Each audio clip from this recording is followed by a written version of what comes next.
Сіздердің назарларыңызға 2017 жылы шыққан «Өрмекші адам үйге оралу» фильмін ұсынамын.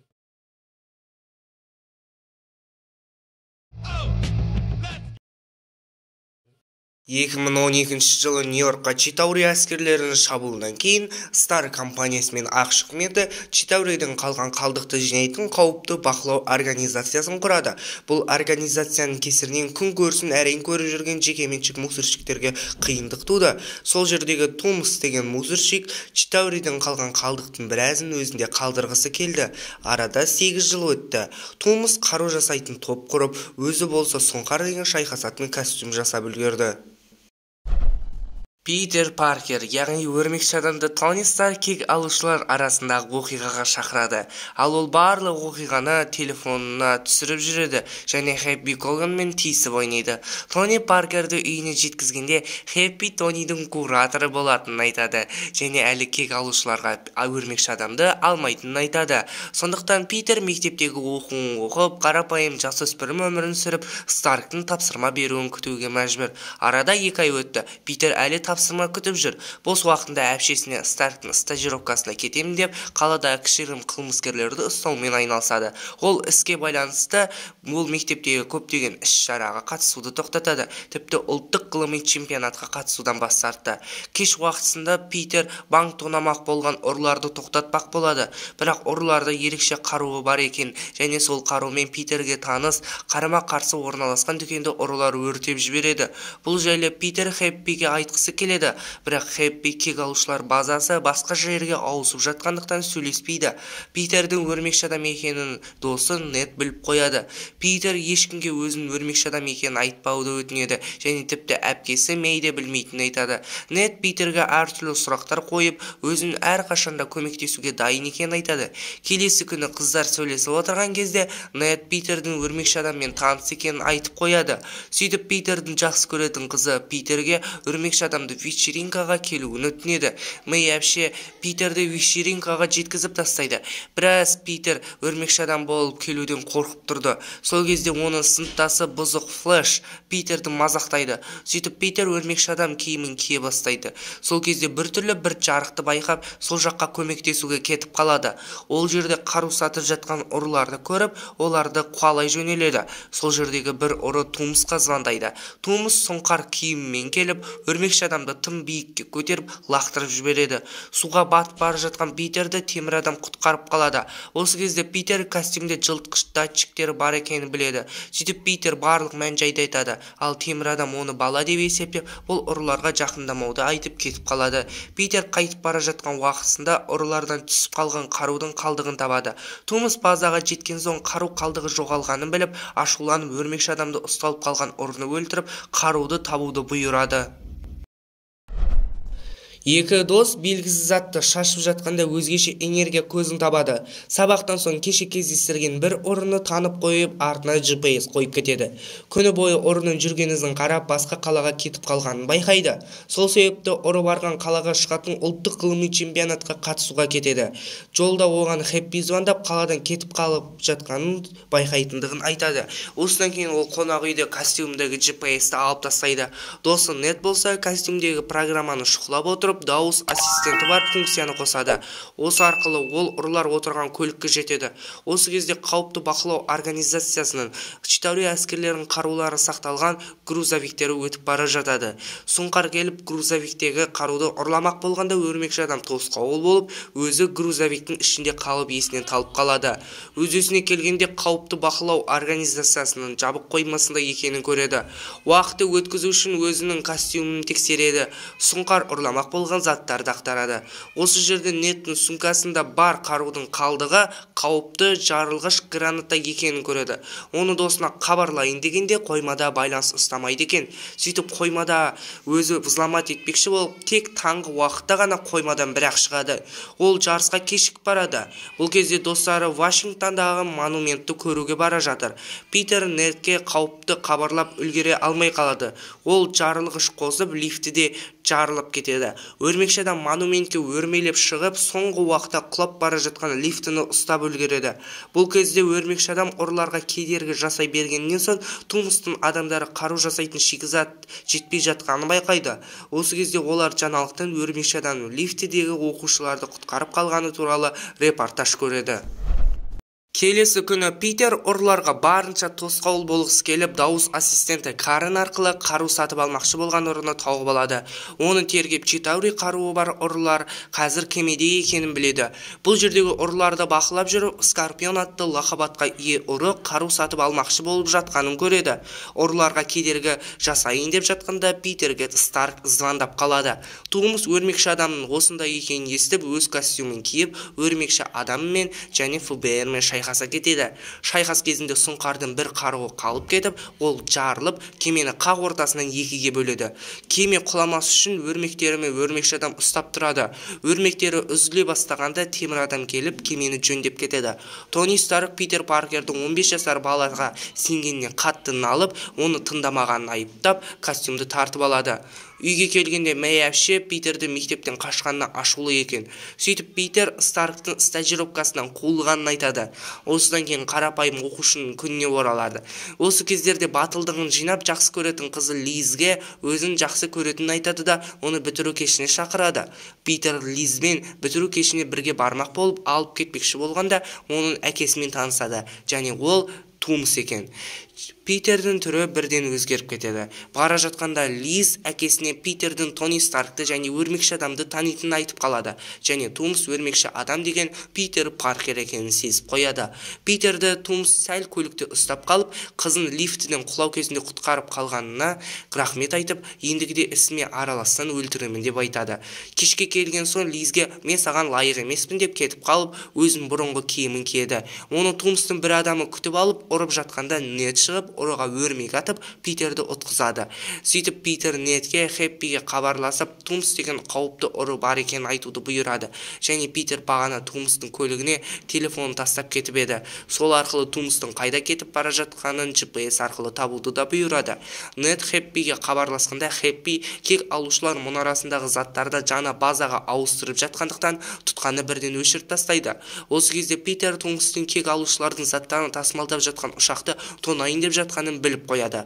Питер базаға жеткен соң Тумс Питерге Тони Старктың да ұры екенін, бірақ бай ұры екенін айтады. Питер оның сөзін тыңдамағаннан соң Тумс костюмы шақырып, ол Питерді үй сынықтарының астында қалдырады. Питер сынықтардың астында басылып қалды, бірақ бар күшін жинап, ол жерден де шыға алды. Сұңқардың артына жабысып алып, артынан қалмайды. Тумс ұшаққа кіріп, оны өз басқаруына алып алады, ал өрмекші адам ұшақтың сыртында болады. Екеуі кейін шайқасып, ұшақты апатқа ұшыратады. Питер өз жауының өлгенін қаламай, оттың арасынан және костюмінің бұзылып жарылуынан құтқарады. Хэппи бұл жерге келгенде байланып тұрған Тумсты және кішкентай жазбаны байқайды. Жазбада сұңқарды өрмекші адам ұстады деп жазылыпты. Лиздің әкесі сотталып кеткен соң, Лиз анасымен бірге басқа қалаға көшіп барады. Мектепте Питер Хэппиді көріп, Хэппи Питерге рахметін айтып, оны кек алушылардың жаңа базасына алып келеді. Сонда Старк Питерге жаңа өрмекші адамның костюмын көрсетеді, және пресс-конференцияда өрмекші адамның кек алушылар құрамына қосылғанын хабарлауды өтінеді. Бірақ Питер мұны жай ғана тексеру деп ойлап, ұсыныстан бас тартты. Үйге келгенде Старк алдында алып қойған костюмды қайтадан әкеліп қойыпты. Оны киіп көріп жатқанда бөлмеге Мэйатке кіріп қалады. Сцена после титрда Скорпион Тумстан өрмекші адам кім екенін сұрайды, бірақ Тумс өрмекші адамның кім екенін білмейтінін айтады. Фильмнің басындағы Тумсты мұсыр жинастырып жатқан жері 2012 жылы шыққан кек алушылар фильмінде көрсетілген. Қауіпті бақылау организациясының өзі де басқа да Марвел фильмдерінде көрсетілді. Мысалға айтатын болсақ, Темір адам және кек алушылар Альтрон дәуірі фильміндегі халық бастары мен Темір адам шайқасқан жерді де осы қауіпті бақылау организациясы жинастырды. Қауіпті бақылау организациясы тек қана Марвел фильмдерінде емес, Марвел комикстерінде де көрсетілді. Фильмнің басталуындағы музыка 1966 жылы шыққан Нағыз өрмекші адам сериалына тікелей сілтеме.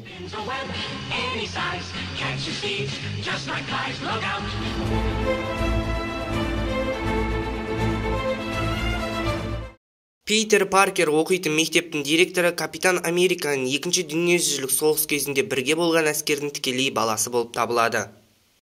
Питер Паркер оқитын мектептің кіреберісінде әртүрлі физиктердің, ғалымдардың суреттері салынған. Осы жерде Капитан Американың супер әскер еткен доктордың да суреті салынған. Онымен бірге Тони Старктың әкесі Говард Старктың да суреті салынған. Онымен бірге мектептің зертханалық кабинетінде Брюс Беннердің де суреті ілулі тұр. Питер Паркер компьютерді қарап отырған кезде бір видеоны көреміз. Бұны Тони Старк Капитан Америка қарсылық фильмде де көрсеткен. Онымен бірге осы видеоның сілтемесін YouTube-қа жазып көретін болса, Өрмекші адам үйге оралу фильмінің екінші трейлеріне тікелей түрде кіреміз. Онымен бірге осы жерде біз Weber Flames деген YouTube каналды көреміз. Бұл канал осы Өрмекші адам үйден жырақта фильмнің директорының жеке каналы. Питер Паркер физика сабағында өрмектерін жасаумен айналысады. Бұл жерде біз Питер Паркердің ақылды екенінде тағы бір байқасақ болады. Онымен бірге спорт залда біз тигр деген сөзді байқаймыз. Жалпы комикстерде Питер Паркерді жақсы көретін қызы MJ еркелетіп тигр деп атаған. Тіпті Сэм Рэймидің фильмінде де Питер Паркерді тигр деп еркелеткен. Ал Питер Паркердің жақын досы Нед жайлы айтатын болсақ, бұл Майлз Моралестің комикстеріндегі Лего ойыншықтарын ойнаған жақсы көретін баланың прототипі. Өрмекші адам түйменің басқанда жиналатын костюмі бұл Назад в будущее фильміне тікелей сілтеме және соны еске салады. Питер Паркерді көрген екі адам ішінде бір адам бұл Star Trek деген фильміне түскен адам. Питер Паркер банк тонаушыларын тоқтату кезінде банк тонаушылары кек алушылар ұйымның маскасын киіп алған. Және де бұл көрініс комикстерде де алынған. Алайда бұл жерде Бэтмен бар. Тіпті бұл сценада Питер Паркер Багс Баннидің сөзін қайталайды. What's up, guys? Forget your pin number? What's up, Dad? Даладағы дуалдарға қарайтын болсақ, біз Багли деген сөзді көреміз. Бұл жалпы Марк Багли деген адамның есімінің құрметіне жазылған. Бұл Өрмекші адам комикстерінің суретін салушы адамдардың бірі. Питер Паркер қарны ашқан уақытында бір корейлік дәмханаға барады, және де бұл дәмхана азғырттық дәмхана деп жазылған. Онымен бірге Өрмекші адам комикстерде азғырттық дәмханада шайқасқан сценалары бар. Капитан Америка ұры атанып кетті. Алайда оның видеолары қалайша мектепте көрсетіледі деген сұрақ қоятын болсаңыздар, мектеп директорын еске түсіріңіздер. Ол Капитан Американың жақын досының баласы. Онымен бірге Нед құпияны біліп қойғаннан кейін Питер Паркердің Өрмекші адам жайлы көптеген сұрақ қойды. Осы сұрақтардың ішінде ол Өрмекші адам өрмекшілер армиясын шақыралама деген сұрақ қойды. Бұл жалпы құмырсқадан кейіпкеріне сілтеме. Онымен бірге комикстерде де әзіл ретінде Өрмекші адам армияны шақырам деп қорқытқан кезі болған. Алайда комикстерде жалпы Өрмекші адам өзін робот өрмекшілер армиясы болған екен. Онымен бірге Нед тағы да бір сұрағында өрмегің қаншалықты алысқа аталасын, сен ғимаратта тұрып өрмек атқасын ба дейді. Жалпы бұл естеріңізге түсетін болса, Сэм Рэймидің фильміне сілтеме. Мына бір көліктің нөмірінде Өрмекші адам ең алғаш пайда болған комикстің нөмірі және атауы жазылған.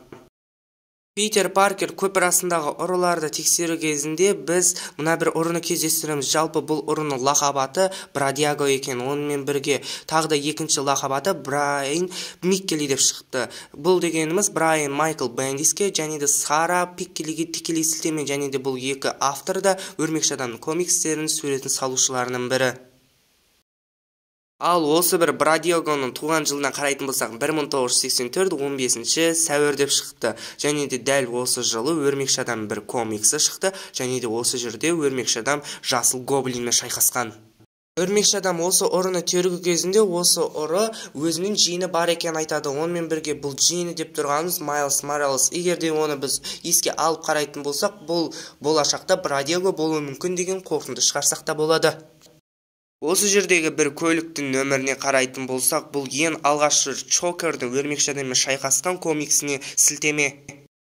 Ал мына бір көліктің нөміріне қарайтын болсақ, бұл үй-үйді секіріп, әртүрлі ағаштарды сындырып, итке таланайын деп Өрмекші адамның ұрып қуалап келе жатқан сценасына сілтеме.